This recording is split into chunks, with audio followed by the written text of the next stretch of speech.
Haleluya. Amin Tuhan. Haleluya.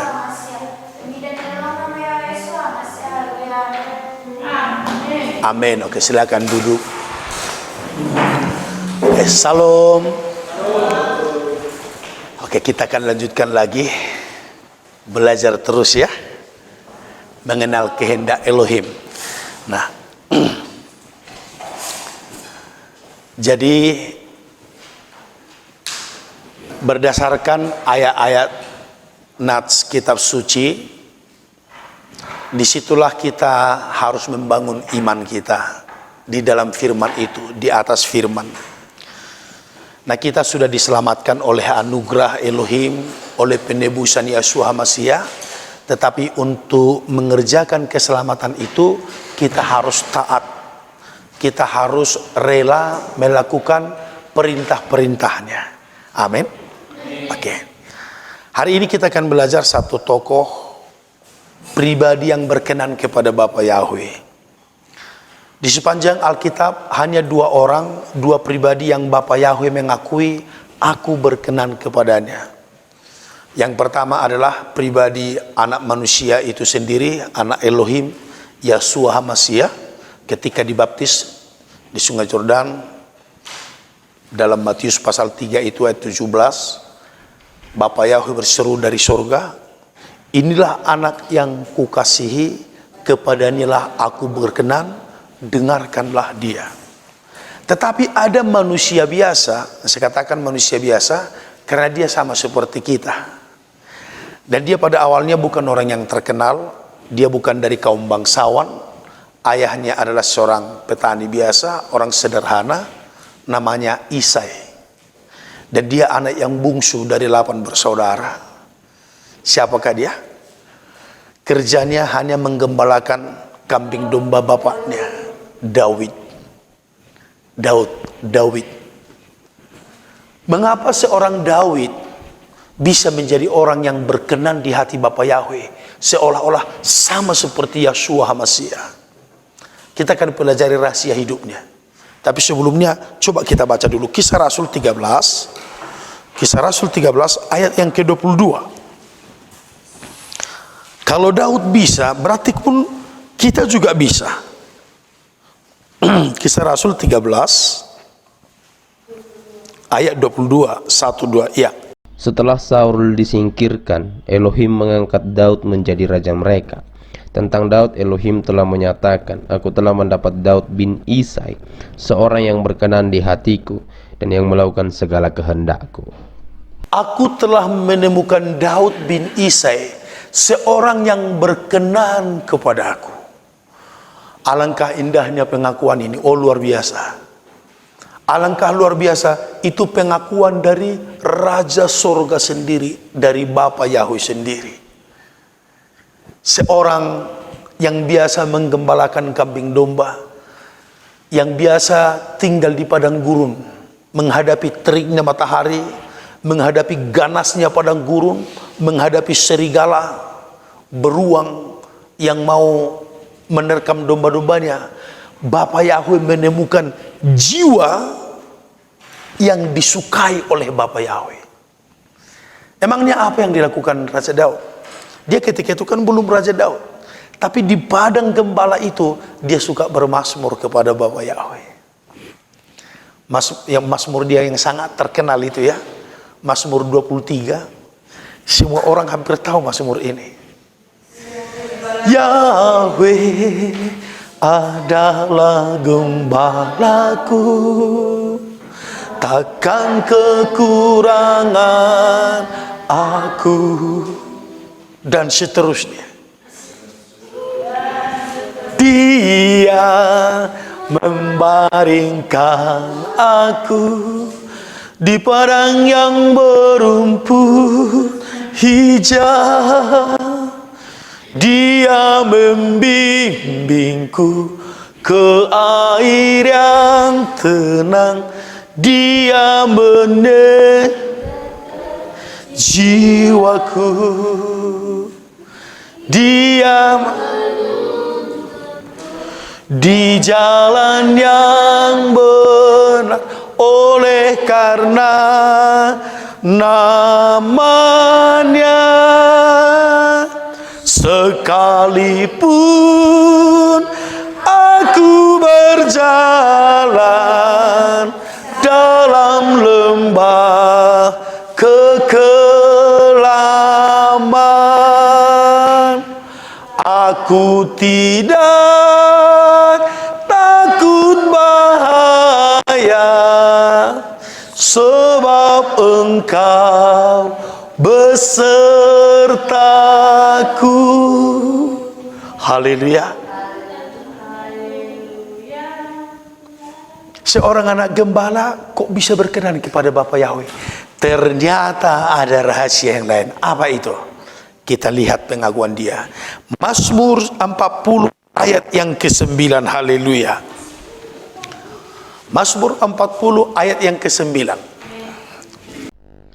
Aku suka melakukan kehendak-Mu ya Elohimku, Torah-Mu ada di dalam dadaku. Aku suka melakukan kehendak-Mu ya Elohimku, Taurat-Mu ada di dalam dadaku. Taurat-Mu ada di dalam dadaku. Taurat-Mu ada di dalam dadaku, di dalam hatiku, di dalam jiwaku, di dalam sanubariku tersimpan Taurat Yahweh, Torah Yahweh, pengajaran Yahweh. Itu sebabnya Mazmur yang paling pertama, Mazmur 1 ayat 1 sampai 3, apa katanya? Berbahagialah orang yang tidak berjalan menurut nasihat orang fasik, yang tidak berdiri di jalan orang berdosa, dan yang tidak duduk dalam kumpulan pencemooh, tetapi yang kesukaannya ialah Taurat Yahweh, dan yang merenungkan Taurat itu siang dan malam. Ia seperti pohon yang ditanam di tepi aliran air, yang menghasilkan buahnya pada musimnya. Apa saja yang diperbuatnya berhasil. Ternyata dia orang yang suka merenungkan Taurat, suka merenungkan firman, suka merenungkan ketetapan Elohim, peraturan Elohim, direnung-renungkan, dipikir-pikirkan, akhirnya dilakukan, akhirnya dihidupi. Kita pun bisa melakukan hal yang sama.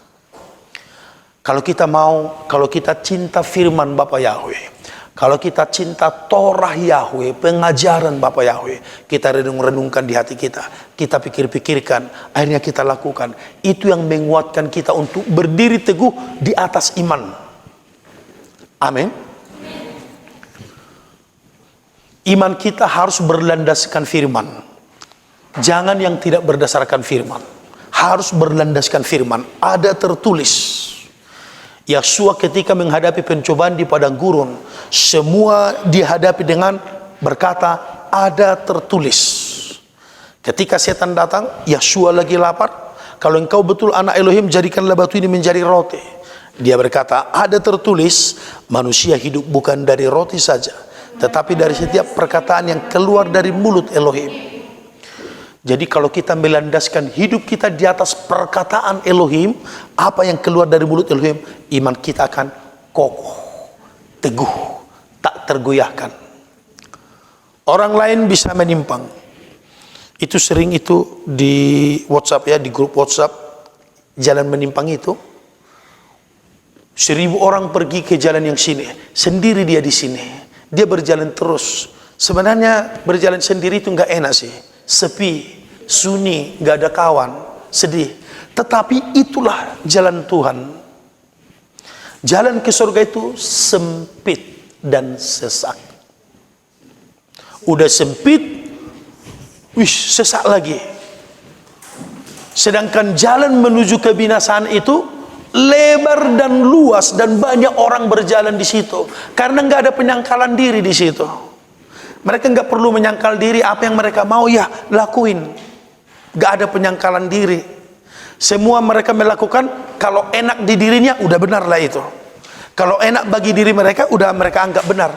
Bukan seperti itu. Makanya setan gampang membinasakan manusia karena karena manusia itu membangun imannya di atas rasa enak. Maka setan gampang ditawarkan aja yang enak-enak. Udah mau dia tersesat. Dosa itu semua enak. Gak ada dosa yang tidak enak, karena enaklah maka manusia berdosa. Betul? Tetapi orang yang mau menyangkal diri, itu sempit, itu sedikit orangnya. Yang mau melatih tubuhnya dan menguasainya seluruhnya, itu sedikit. Makanya Yesus berkata, sempit dan sesatlah jalan menuju kehidupan, tetapi luas dan lebar jalan menuju kebinasaan. Tetapi kita dapat mengikuti teladan Daud. Suka merenungkan Taurat Yahweh siang dan malam. Dia mempraktekkan apa yang difirmankan melalui Yosua 1 ayat 8. Apa itu? Jangan engkau lupa memperkatakan kitab Torah ini, tetapi renungkanlah itu siang dan malam, supaya engkau bertindak hati-hati sesuai dengan segala yang tertulis di dalamnya. Sebab dengan demikian perjalananmu akan berhasil dan engkau akan beruntung. Jangan engkau lupa memperkatakan Taurat Yahweh, firman Yahweh. Jadi kalau saudara membaca Taurat, jangan membabi buta. Oh, ini nggak berlaku lagi. Berlaku. Yang tidak berlaku lagi hanya hukum upacara, persembahan korban-korban daging lembu, daging domba, itu saja, saudaraku, yang tidak perlu lagi kita bawa-bawa kalau kita beribadah. Haleluya. Cukup dengan mengimani korban Yeshua, kita akan maju terus. Mau nggak saudara seperti Raja Daud? Coba baca ayat, masih pasal yang sama, Kisah Rasul 13 tadi, ayat yang ke-20, ayat yang ke-36. Pada zamannya Daud melakukan kehendak Yahweh pada zamannya. Coba baca. Setelah Daud melakukan kehendak Elohim pada zamannya, lalu ia mangkat dan dibaringkan di samping nenek moyangnya, dan ia memang diserahkan kepada kebinasaan. Nah, yang saya mau adalah Daud melakukan kehendak Yahweh pada zamannya. Bukan artinya begini, di zaman Daud itu bukan berarti semua orang benar, enggak. Banyak juga orang jahat, banyak juga orang fasik di zaman Daud itu. Tetapi Daud, karena dia suka merenungkan Taurat Yahweh, dia bisa mengambil keputusan bagi dirinya untuk berjalan, untuk hidup menuruti ketetapan Bapa Yahweh itu.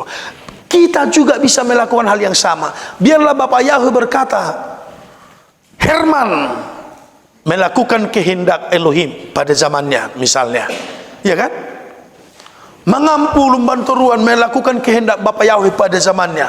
Biarlah kiranya Bapa Yahweh mengakui nama-nama saudara semua melakukan kehendak Bapa Yahweh pada zamannya. Karena di zaman kita ini, kalau jujur, lebih banyak yang suka menentang Taurat Yahweh. Betul enggak? Soal makanan, lebih banyak yang suka memakan yang dilarang oleh Bapa Yahweh. Betul enggak? Lihat itu, YouTube kuliner itu, satu ekor berdua dipanggang sendiri dia makan. Roh raku sudah merasuki manusia itu, ya kan? Tapi nggak perlu seperti itu, saudaraku. Biarlah sorga kiranya melihat, kelak akan mengakui si anu melakukan kehendak Yahweh pada zamannya. Sekalipun di zaman kita itu banyak kefasikan, banyak penyelewengan, banyak pemutarbalikan kebenaran. Kita harus belajar mengamati sekeliling kita. Amati kehidupan orang-orang yang suka melawan firman. Apakah hidup mereka lebih berbahagia, lebih sukses? Boleh juga kita amati, ya kan? Tetapi sekalipun misalnya hidup mereka nampak sukses, itu juga bukan jaminan. Jaminannya tetap adalah firman. Kenapa? Kenapa hidup sukses bukan jaminan? Tahu saudara? Di hadapan Bapa Yahweh, semua manusia ini, tapi dalam pemandangan Bapa Yahweh bukan semua manusia. Walaupun dia manusia, orang-orang yang tidak melakukan kehendak Bapa Yahweh dalam pemandangan Tuhan, mereka hanyalah, agak berat bilangnya, tapi ini firman kebenaran, hanyalah binatang. Saya nggak mengarang-arang loh. Mana spidolku tadi? Aduh, udah jalan-jalan. Baru Pengkhotbah 3:18. Wow. Bersihkan dulu anakku Herman. Yang lain baca. Pengkhotbah 3:18. Tentang anak-anak manusia, aku berkata dalam hati, Elohim sedang menguji mereka dan memperlihatkan kepada mereka bahwa mereka hanyalah binatang. Karena hasil Ya, sampai situ aja. Tentang anak-anak manusia.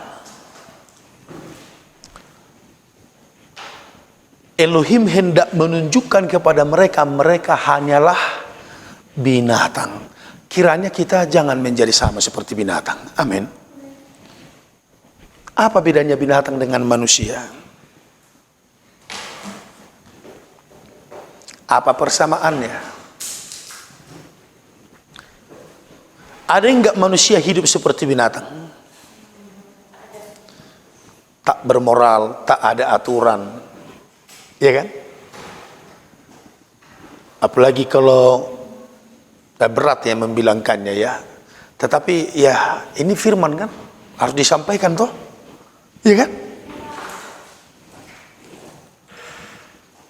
Binatang itu nggak ada yang pantang sama dia. Tapi kalau kita manusia tahu berpantang, tahu malu, tahu aturan. Binatang nggak tahu aturan, makanya disebut hukum rimba. Itu hukum dunia binatang. Yang berlaku di dunia binatang itu hukum rimba. Siapa kuat, dia bertahan, dia menang. Dalam hukum manusia nggak seperti itu. Ada aturan hukum. Yang lemah pun dijamin haknya oleh Bapa Yahweh. Ya kan? Pertahankanlah hak, berilah nasihat, berilah perlindungan kepada orang-orang yang terbuang. Orang lemah pun dapat perlindungan, orang miskin pun dapat perlindungan, orang yang kuat juga dapat perlindungan, dapat jaminan di hadapan Bapa Yahweh. Di dunia binatang, siapa kuat, dia menang. Singa pun dimakan juga kalau udah tua, sama yang biasa dia makan serigala, nanti kalau udah tua dia, serigala makan dia. Begitu. Ya kan? Sesama mereka makan juga, serigala sama serigala. Udah lapar dia, kawannya dimakan juga. Itulah dunia binatang. Tetapi di dunia manusia, karena manusia itu lebih tinggi derajatnya, seharusnya. Jadi mereka yang tidak mau ikut aturan sebenarnya boleh disamakan dengan itu. Bukan saya yang bilang, loh jangan marah sama saya. Haleluya. Saya tunjukkan satu ayat lagi, Mazmur 49 ayat 21. Manusia yang dalam segala kegemilangannya, yang tidak mempunyai pengertian, tidak mempunyai pengenalan akan Elohim, tidak punya pengetahuan akan jalan-jalan Bapa Yahweh, boleh disamakan dengan hewan yang dibinasakan, yang dengan segala kegemilangannya, dalam segala kegemilangannya, manusia itu disamakan Bapa Yahweh dengan hewan. Kegemilangan manusia paling puncak menjadi apa? Manusia nomor 1 di Indonesia misalnya apa? Apa jabatannya? Menjadi orang nomor 1 itu menjadi apa? Apa? Orang nomor 1 itu apa dia? Presiden, raja. Raja itu kan nomor 1, kings, ya kan? Number 1. Wakilnya ya nomor 2. Jadi kalau kita reka jelata ini nomor berapa kita? Ya, nomor berapa ya? Nomor sekian juta lah. Penduduk bangsa kita kan berjuta kan? Katakanlah sekitar 300 juta. Nomor berapa lah kita ini? Nomor 1-nya raja, presiden. Tetapi andaikan raja itu pun tidak mengerti jalan-jalan Bapa Yahweh, tidak mau mengenal Bapa Yahweh, dia tetap di dalam pemandangan Bapa Yahweh sama dengan hewan. Itu sebabnya cepat sekali. Oh iya, baiklah, makasih nak. Ingat penglihatan yang diperlihatkan kepada Daniel, Nabi Daniel. Aku melihat dalam penglihatan malam itu seekor binatang.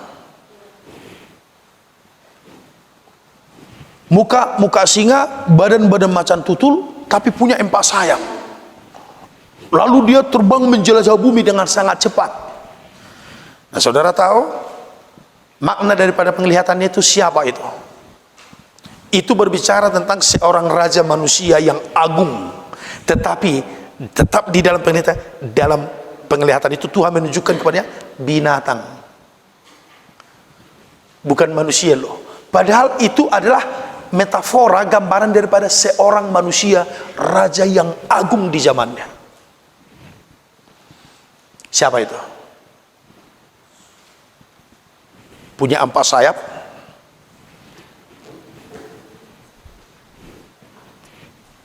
raja dari Yunani yang terkenal. Saya juga secara manusia kagum dengan orang ini, Alexander Agung. Pernah mendengar Alexander Agung? Yang menaklukkan seperempat dunia dalam usianya 32 tahun. Wow. Kok hebat kali manusia yang satu ini, kok bisa menaklukkan dunia seperempat bumi loh. Usia masih 32 tahun, sampai dia mulai umur 22 tahun sampai 32 tahun menjadi raja. Dia mati muda. Gak tahu apa sebabnya, katanya diracun atau gimana. Kemungkinan besar iya. 4 sayapnya itu, karena di kitab Wahyu kan diulang lagi itu. Perlu kita tunjukkan ayatnya.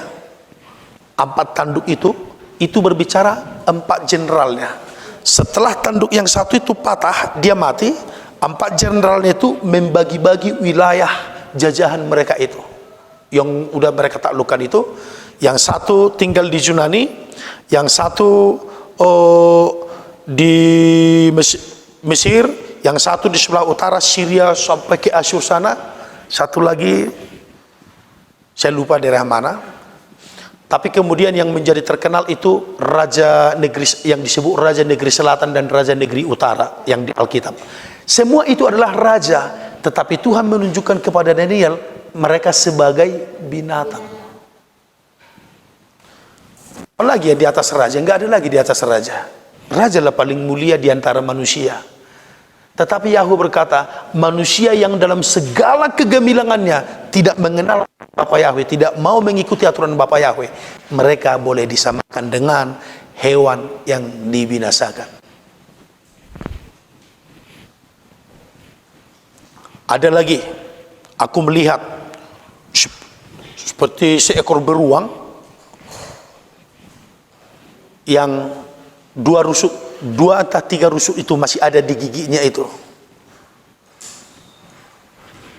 Itu adalah gambaran raja-raja dunia.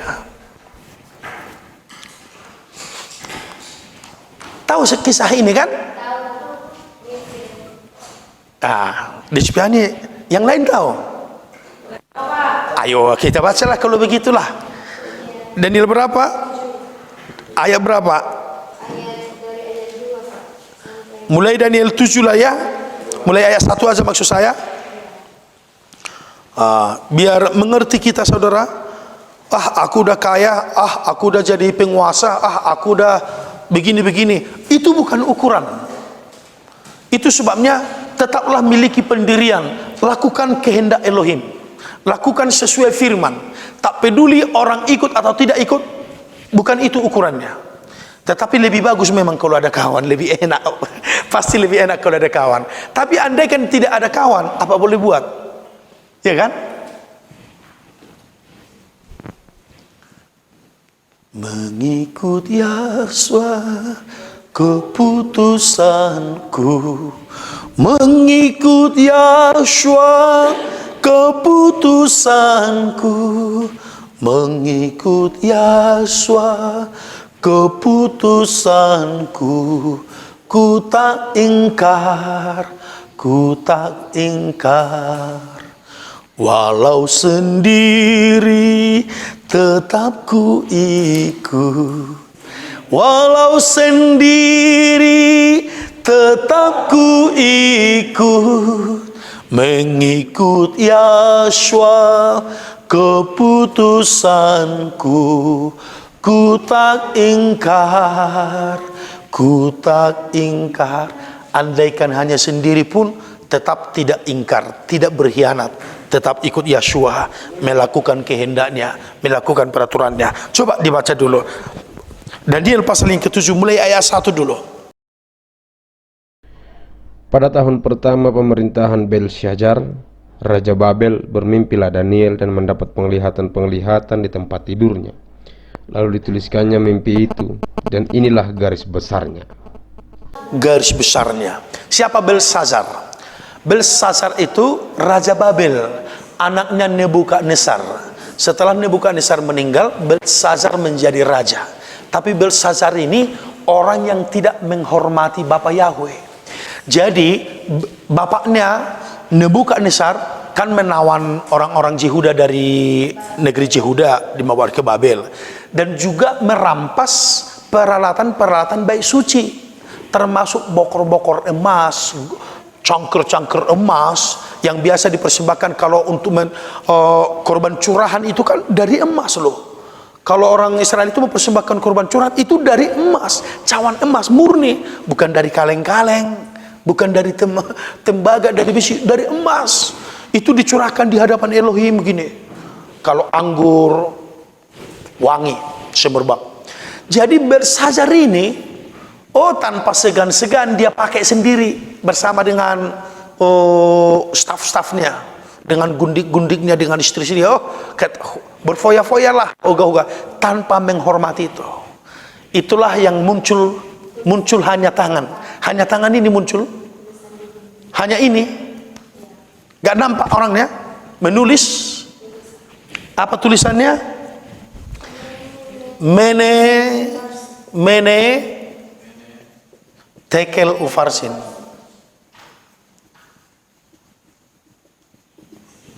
Terkejutlah dia.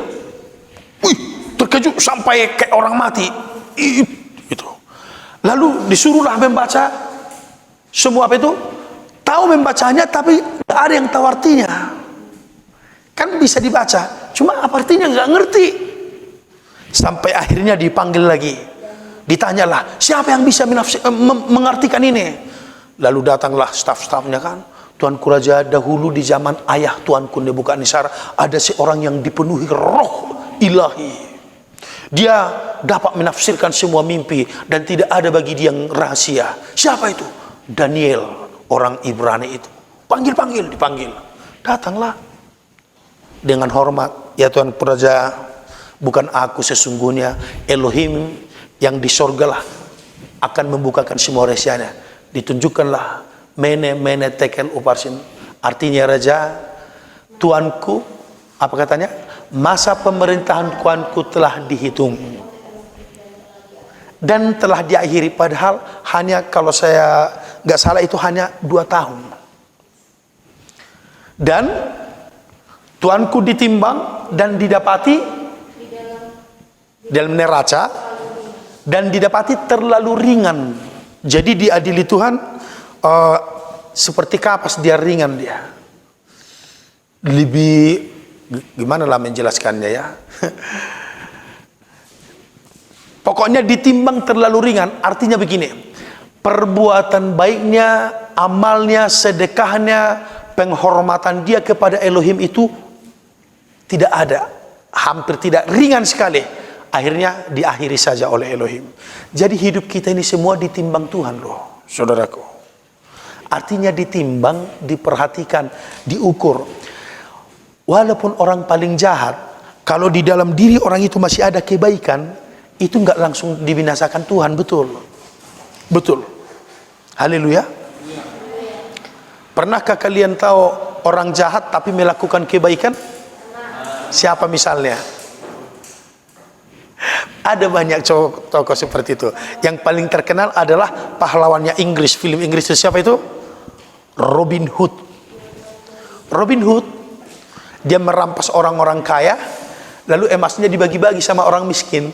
Akhirnya orang miskin mengelu-elukan dia, oh hebat, pahlawan. Jadi dia merampok bukan untuk diri sendiri gitu loh. Masih ada kebaikan, dia lucu juga sih. Tapi itu nggak benar ya, salah itu. Bukan berarti boleh merampok orang kaya, bukan itu maksudnya. Yang saya mau katakan, walaupun orang jahat tetap masih ada kebaikan di dalam dirinya gitu loh. Artinya hidup kita ini ditimbang Tuhan semua. Haleluya. Makanya yakinlah, manusia itu kalau masih ada manfaatnya, Tuhan masih hargakan itu. Maka belajarlah bermanfaat bagi orang lain. Betul. Manusia itu kalau masih berguna bagi sesamanya, masih menjadi berkat bagi sesamanya, itu masih dipertahankan Tuhan. Kita ini diibaratkan Tuhan dengan pohon. Tetapi kalau pohon itu sama sekali tidak berbuah lagi, walaupun sudah dipupuk terus menerus, akhirnya dia akan ditebang. Oke, itu. Oke, lanjutkan Daniel tadi. Iya. Pada malam hari aku mendapat penglihatan, tampak keempat angin dari langit menguncangkan laut besar, dan 4 binatang besar naik dari dalam laut, yang satu berbeda dengan yang lain.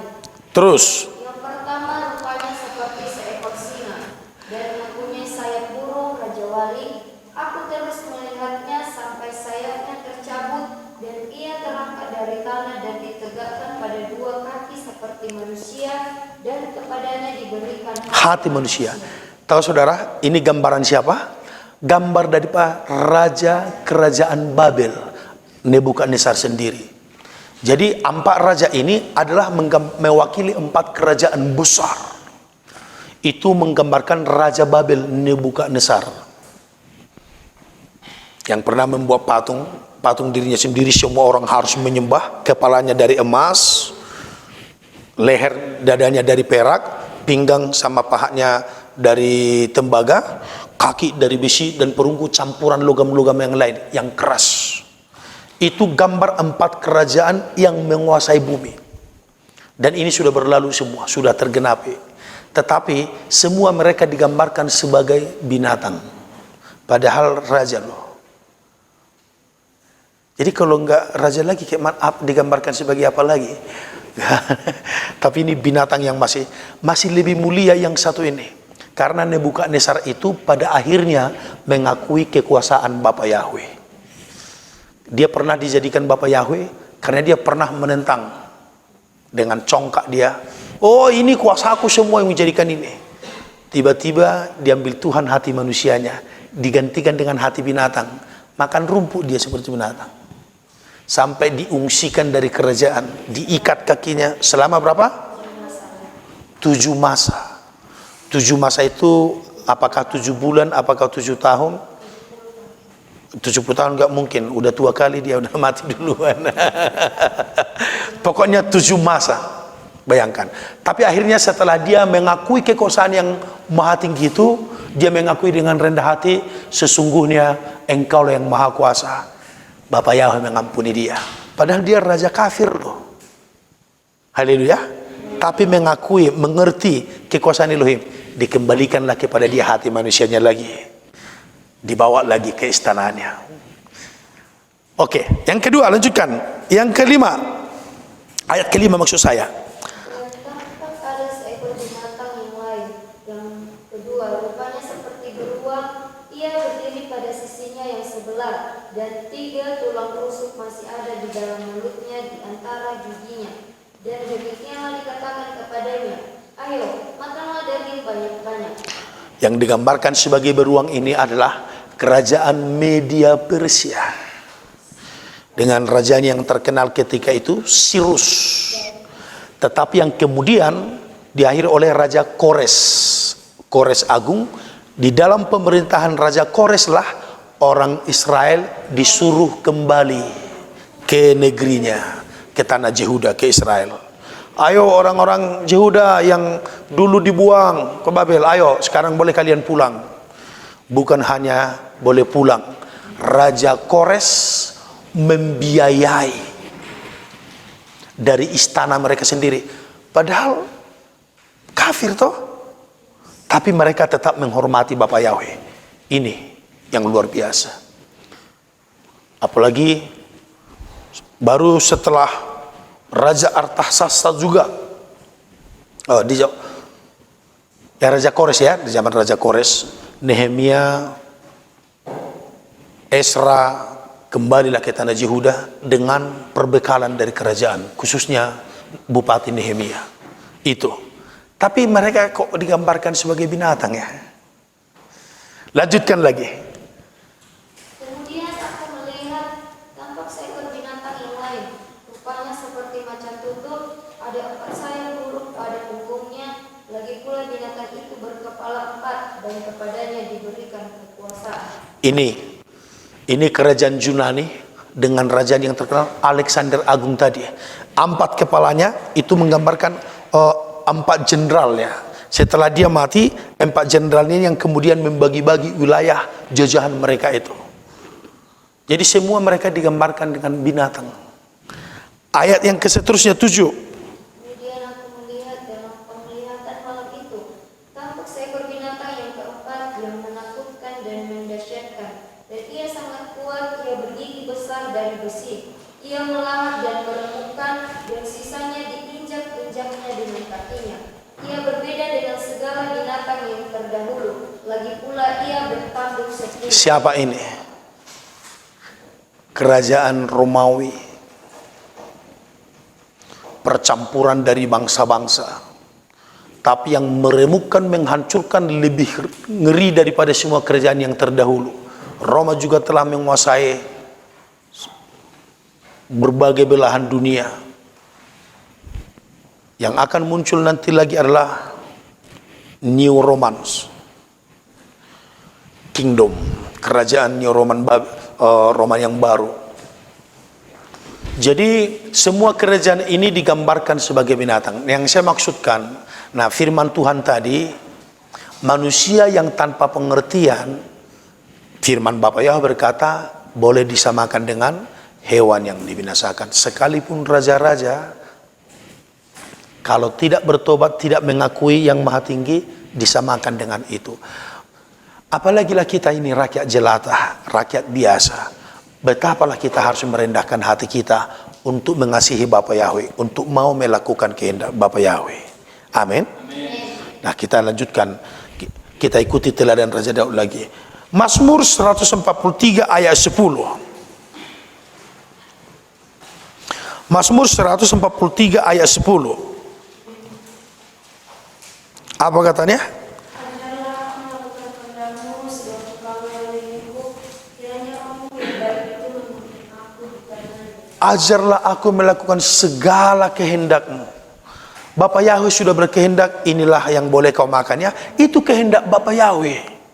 Alangkah indahnya kalau kita mau melakukan seperti itu. Haleluya. Ajarlah aku melakukan kehendak-Mu. Karena kalau kita ikuti nafsu di dalam daging kita ini, kita akan menjadi pemberontak toh. Iya kan? Gak mau tunduk, gak mau taat. Tetapi ketika kita mau melakukan kehendaknya, Dia akan melimpahi kita dengan berkat dan rahmat. Dia akan memberikan kita reward, hadiah, upah. Haleluya. Nah, Matius pasal yang 7 ayat 21 sampai 23 ini ayat yang sangat menakutkan juga, termasuk sangat menakutkan ini. Matius pasal 7 ayat 21 sampai 23. Bukan semua orang, baca dulu mulai dari awal, mulai 21. Bukan setiap orang yang berseru kepada Tuhan akan masuk kerajaan surga. Terus, melainkan dia yang melainkan dia yang melakukan kehendak Bapakku yang di surga. Jadi itu bukan semua yang berseru kepadanya, Tuhan, Tuhan, Lord, my Master, Adonai. Bukan semuanya itu kan masuk surga, melainkan hanya mereka yang melakukan kehendak Bapa. Kehendak Bapa itu ada beberapa. Tetapi kita dipanggil untuk melakukan kehendak Dia. Kita akan belajar melakukan kehendaknya. Nah, kita sudah belajar kehendak Bapa. Inilah yang boleh kau makan. Itu kehendak Bapa. Ya kan? Anak kuing yang boleh kau makan ya. Binatang berkaki 4, berkuku belah, memamah biak. Kalau di air, bersisik, bersirip. Kalau yang merayap, melompat-lompat, pahanya harus besar. Itu ciri-cirinya. Itu boleh kau makan ya. Itu kehendak Bapa loh saudaraku. Haleluya. Lah di perjanjian baru Udah diubah, hukum udah diubah. Siapa yang mengubah? Yahshua berkata, Matius 5 ayat 17 sampai 19, janganlah kamu menyangka bahwa aku datang untuk meniadakan hukum Taurat. Aku datang bukan untuk meniadakannya, melainkan untuk menggenapi. Jadi siapa yang bilang diubah? Tapi surat Rasul Paulus, Pak, Kolose 2 ayat 16 tadi. Nah, salah paham, salah pengertian. Janganlah kamu mau dihukum soal makanan, soal minuman, soal hari raya, bulan baru, dan hari Sabat. Yang dibahas Rasul Paulus itu bukan makanan yang untuk kita, makanan yang untuk Elohim, yang disebut sebagai santapanku, firman Bapa Yahweh. Apa itu? Daging persembahan korban yang dipersembahkan setiap hari, setiap bulan baru, setiap hari raya, dan setiap hari Sabat. Minuman, bukan minuman yang untuk kita, minuman yang untuk Elohim. Itulah yang disebut korban curahan sebagai minuman. Haleluya.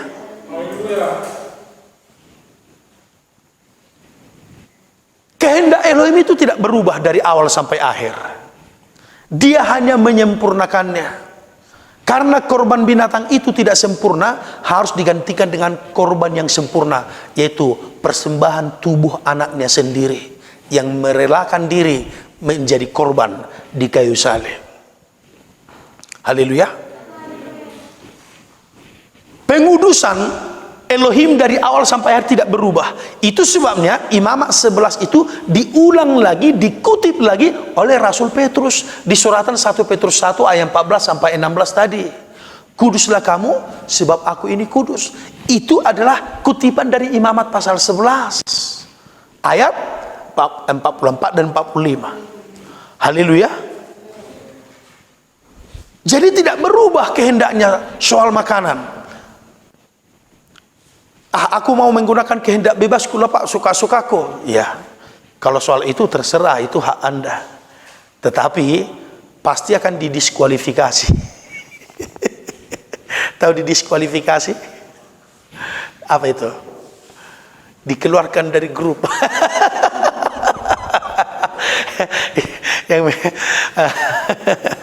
Nah gitu saudaraku ya. Yang melakukannya bukan saya loh. Nah, intinya kita harus belajar melakukan kehendak Bapa Yahweh. Matius pasal 7, bukan semua orang yang bersuruh kepadaku Tuhan, Tuhan, hanya orang yang melakukan kehendak Bapa-Ku. Memang ini hanya salah satu, bukan ini satu-satunya. Masih banyak lagi kehendak Bapa.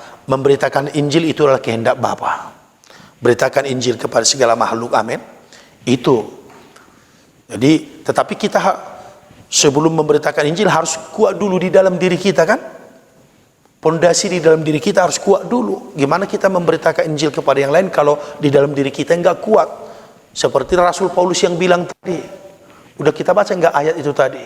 Aku melatih tubuhku dan menguasai seluruhnya, supaya setelah aku memberitakan Injil kepada orang lain, jangan aku sendiri tolak. 1 Korintus 9 ayat berapa itu? Ayat? Baca dulu ini. Lenta, ayat 22. 27 pun jadi. Oke, silakan. 9 ayat 27. Iya. Tapi aku melatih tubuhku dan menguasai seluruhnya, supaya sesudah memberitakan Iya. kepada orang lain, janganlah aku sendiri. Iya. Makanya dilatih tubuh ini, jangan mengikuti nafsu aja. Ya kan? Latih tubuh ini, jangan. Firman Tuhan berkata ini. Kuasai tubuh ini. Taklukkan tubuh ini. Jangan jadi mengikuti kehendak daging. Itulah yang dikatakan Rasul Paulus dalam Roma pasal yang ke-8 itu. Kehendak daging versus kehendak roh. Roh huruf besar berarti kehendak Yahweh. Berperang memang di dalam diri kita ini, terjadi peperangan antara mau mengikutkan kehendak daging atau kehendak roh. Tetapi sebagai anak-anak yang taat, baiklah kita mengikutkan kehendak roh. Itulah kehendak Bapa Yahweh. Amin.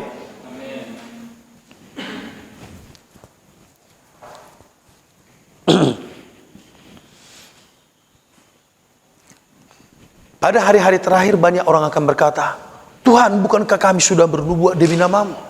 Bukankah kami sudah mengusir setan demi namamu? Bukankah kami sudah menyembuhkan orang-orang sakit demi namamu juga? Pada waktu itu Yeshua berkata dalam Matius 7 tadi, aku akan berterus terang kepada mereka. Enyahlah daripadaku, hai sekalian pembuat kejahatan. Apa kejahatan? Kejahatan adalah perlawanan kepada kehendak Bapa Yahweh. Menentang kehendak Bapa Yahweh, itulah kejahatan. Seperti iblis, setan, hasatan, memberontak kepada kehendak Bapa Yahweh. Dia melawan ketetapan Bapa Yahweh. Itulah kejahatan, itulah dosa. Tapi Yeshua berkata, enyahlah daripadaku, hai sekalian pembuat kejahatan. Kamu memang sudah bernubuat itu bagus juga. Kamu sudah mengusir setan, itu bagus loh. Kamu sudah mendoakan orang sembuh dalam namaku, itu bagus. Tetapi kamu sendiri tidak melatih tubuhmu, tidak menguasai tubuhmu, tidak menguasai nafsumu. Kamu ikutkan kehendak dagingmu saja. Orang sembuhkan bukan karena pendetanya, karena namanya. Haleluya. Tetapi diri kita sendiri harus kita latih, seperti Rasul Paulus itu.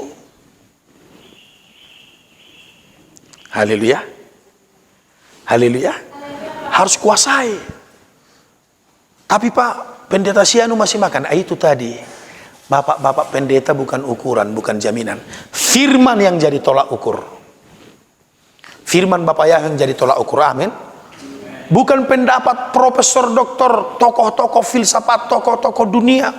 Orang raja-raja dunia saja pun kalau tidak mau mengenal Bapak Yahweh, Tuhan katakan binatang saja kok.